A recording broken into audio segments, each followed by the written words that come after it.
Hi guys, ఈరోజైతే నేను బొంబాయి రవ్వ ఉప్మా అయితే ఎలా తయారు చేసుకోవాలో వెరీ టేస్టీగా అయితే చేస్తాను. ఇప్పుడైతే మనం బొంబాయి రవ్వ 2 గ్లాసులు తీసుకొని కొంచెం నెయ్యి వేసుకొని మంచి స్మెల్ వచ్చేదాకా వేయించి పక్కన పెట్టుకున్నాము. దాంట్లోనికి కొంచెం ఆయిల్ వేసేసుకొని పోపు దినుసులన్నీ వేసుకొని వేగినాక కొన్ని పల్లీలు వేసుకొని వేయించుకున్నాను. ఈ పల్లీలని తీసి పక్కన పెట్టేసుకోవాలి. ఉప్మా రెడీ అయినాక ప్లేట్లో పెట్టుకొని పల్లీలు వేసుకొని తినేయాలన్నమాట.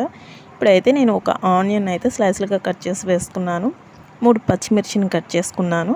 ఇవి ఫ్రై అయినాక ఒక టమాటోని కూడా మనం యాడ్ చేసేసుకొని మంచిగా ఫ్రై అయినాక వాటిలో వాటర్ పోసేసుకోవాలి. 1 గ్లాస్ బొంబాయి రవ్వకి 2 గ్లాసుల వాటర్ అనమాట. 2 గ్లాసులు తీసుకున్నాం కదా, మనం 4 గ్లాసుల వాటర్ యాడ్ చేసేసి మొత్తం సారి మిక్స్ చేసి సాల్ట్ అయితే యాడ్ చేసుకోవాలి. టేస్ట్కి సరిపడినంత సాల్ట్ అనమాట. రుచి చెక్ చేసుకొని వేసుకోండి.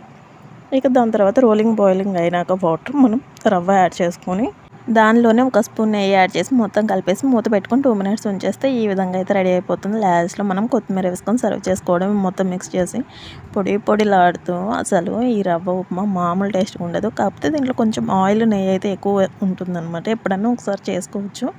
ఒకసారి మీరు ట్రై చేయండి. వీడియో నచ్చితే లైక్ చేయండి, షేర్ చేయండి. మన ఛానల్ తప్పకుండా సబ్స్క్రైబ్ చేయండి. Thanks for watching.